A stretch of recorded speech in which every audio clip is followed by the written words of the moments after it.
Your face is funny. Anyway. My face is funny. You're recording. Hello. Anyway, welcome back to another video on Big Rig. This video, I'm hopefully going to be putting like some sort of stepped up floor area, because I've seen on a lot of videos and photos and out of campers that these seats, as you can tell, I can't touch the floor. But if I stretch or lean forward, I can. But your feet on these, because these are so high, you have to put some sort of step in. And I've also got another double seat to be fitted in here too for the kids. So this video is going to be a case of figuring out how to build and how high to build the step and to get some seats fitted. So with no further ado, let's get into this video.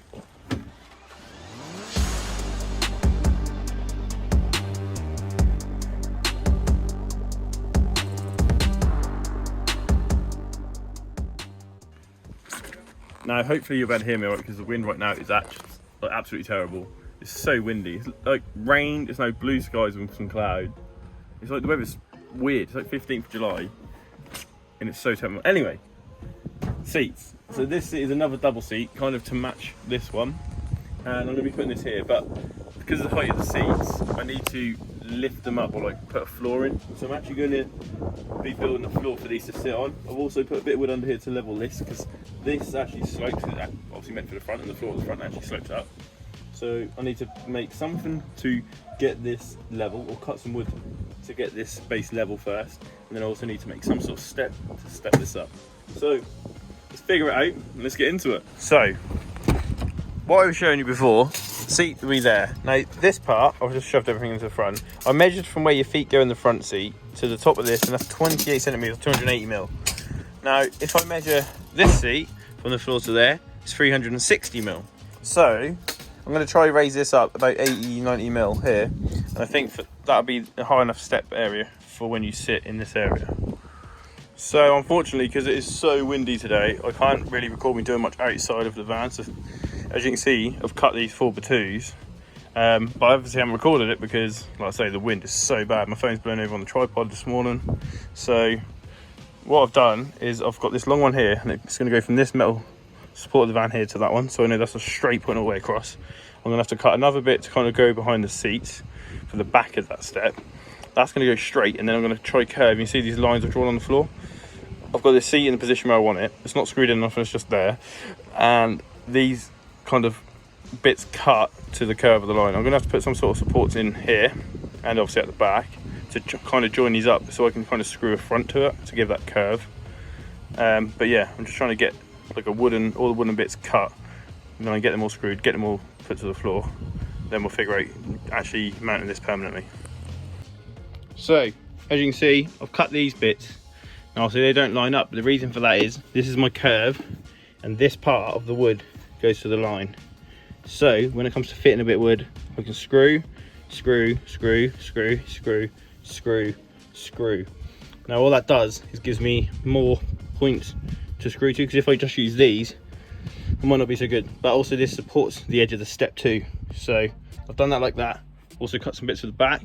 Now cables come through there, so I've moved that one further back, and also going to drill a hole through that one to run the cables through there, or 2 holes maybe. Hole through this beam here, and then a hole through this noggin, a hole through this noggin, and then the cables will be going into there to the batteries. But all those cables then be concealed within the floor. But yeah, that's the floor framework. I'm now going to pocket hole these, get this all joined together, get that fixed into place permanently, and then I guess we'll have to find some wood and try and make it a floor. So as you can see, I've drilled some holes through the noggin stuff there to route the positive and negative cables that go from the battery to the fuse box at the back. Obviously they come through the wall, so they're now all going to be hidden on the floor. And also I've cut some 6mm ply from off that I had, and I've just cut it the thickness of the 4x2 there, and then brought it down here, and I'm going to actually probably wrap that in carpet. No, carpet floor level, probably not the best idea, but I'm actually not too sure what else to do or to make it look nice. And obviously I need to screw it into the wood to get that curve. So whatever happens, I'm going to have to put screws in it to pull it in. So I think the easiest way for me to cover that is going to be with carpet. So yeah.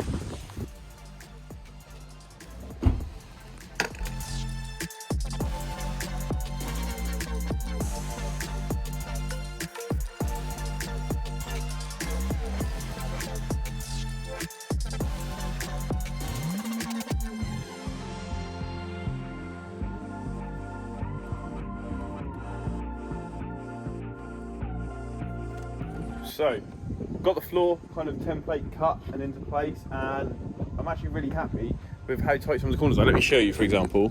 Now here is like literally touching pretty much the whole way. Obviously plastic trim goes in here, but when I cut this, I actually cut this at like a beveled cut to try get the contour of this in, and I'm actually well happy. There's a little angle bit in there, so I've had to cut this at an angle and stuff. There's only a couple of mil there, but that is actually really tight all the way around.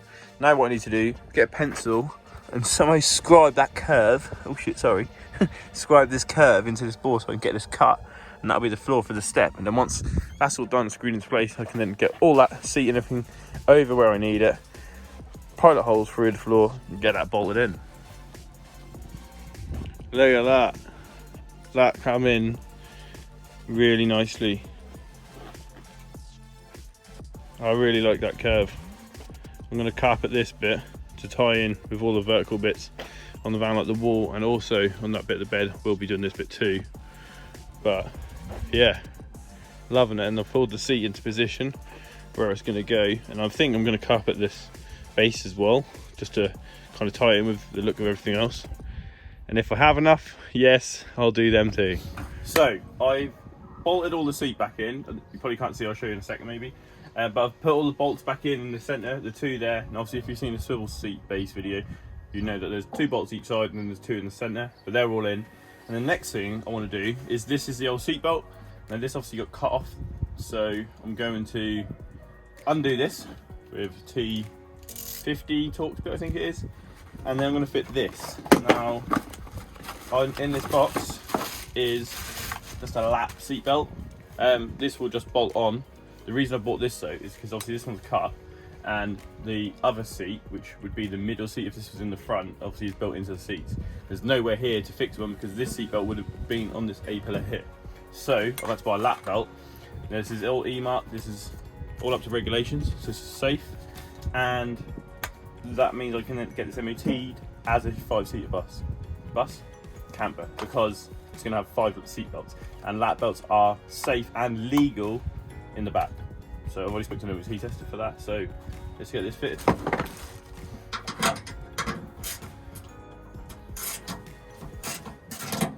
Literally a case of just undoing this bolt. Takes seconds to fit one of these, which is really cool.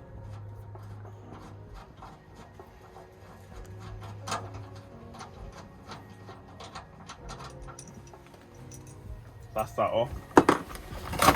And I'm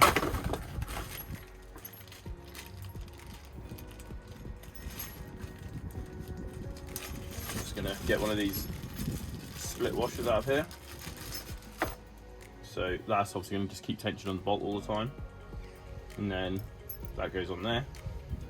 You can also put one of these plastic washers on, which I probably will do. Just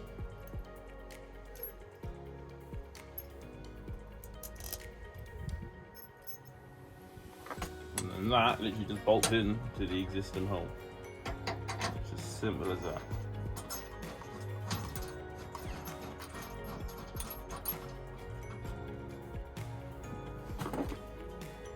Could not get easier or more straightforward than that for installation.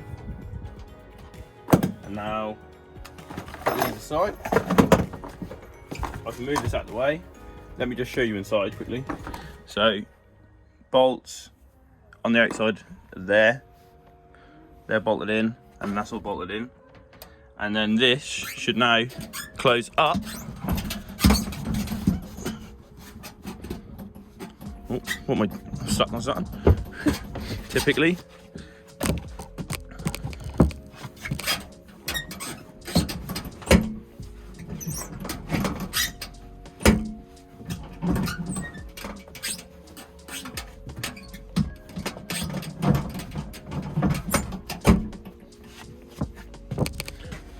Right, so that's now closed.